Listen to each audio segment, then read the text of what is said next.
আমার শুভেচ্ছা সালাম জানাচ্ছি। আসসালামু আলাইকুম। বিতর্ক চলছে এবং আজকে আমাদের বিতর্কের বিষয় নির্ধারণ করা হয়েছে শ্রেণীকক্ষে শিক্ষা অনলাইন শিক্ষার চেয়ে বেশি কার্যকরী। এই বিষয়ের পক্ষে দ্বিতীয় বক্তা হিসেবে আমি আমার বক্তব্য খণ্ডন করতে এসেছি। আমার দলের প্রথম বক্তা এসে অত্যন্ত সুন্দরভাবে তার বক্তব্য উপস্থাপন করে গেছেন। আপনাদের মাঝে আমি তার বক্তব্য তথ্য এবং যুক্তি সহকারে সমর্থন করছি। শ্রেণীকক্ষে সরাসরি শিক্ষক শিক্ষার্থী নির্দেশিকা শ্রেণীকক্ষে শিক্ষক ও শিক্ষার্থীরা সরাসরি বসে আলোচনা করতে পারে, শিক্ষার্থীরা তৎক্ষণাৎ প্রশ্ন করতে পারে, এর উপযুক্ত ব্যাখ্যা দিতে পারে, যা অনলাইনে খুবই সীমিত। কারণ ভার্চুয়াল ক্লাসে ইন্টারনেট সমস্যা, টেকনিক্যাল গ্লিচ এবং সময় সীমাবদ্ধতা থাকে।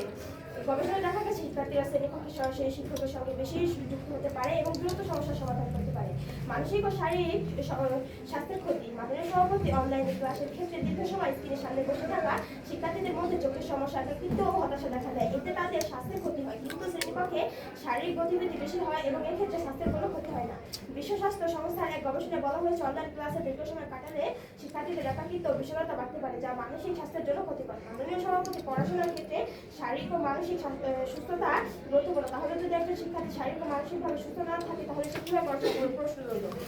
প্রযুক্তিগত সীমাবদ্ধতা। মাননীয় সভাপতি অনলাইনে শিক্ষা গ্রহণের সময় প্রযুক্তিগত সমস্যা দেখা দিতে পারে, যেমন ইন্টারনেট সংযোগ, উপযুক্ত ডিভাইস ইত্যাদি। মাননীয় সভাপতি এই বিষয়গুলো ঠিক রেখে শিক্ষা গ্রহণ অনেকের জন্য সহজলভ্য নয়, কিন্তু শ্রেণী এই ধরনের কোনো সীমাবদ্ধতা নেই। বাংলাদেশের টেলিযোগাযোগ নিয়ন্ত্রণ কমিশন বিটিআরসি অনুযায়ী দেশের প্রায় 40% শিক্ষার্থী নির্বিচ্ছিন্ন ইন্টারনেট সুবিধা নেই, ফলে তারা অনলাইনে ক্লাস অংশগ্রহণ করতে পারে না। মাননীয় সভাপতি উপরোক্ত তথ্য বিশ্লেষণ করে স্পষ্ট বোঝা যায় যে শ্রেণীকক্ষে শিক্ষার্থীদের মানসিক বিকাশ, শৃঙ্খলা, সামাজিক দক্ষতা ও ব্যবহারিক শিক্ষার জন্য অপরিহার্য। ধন্যবাদ মাননীয় সভাপতি, ধন্যবাদ বিচারক মণ্ডলী, ধন্যবাদ।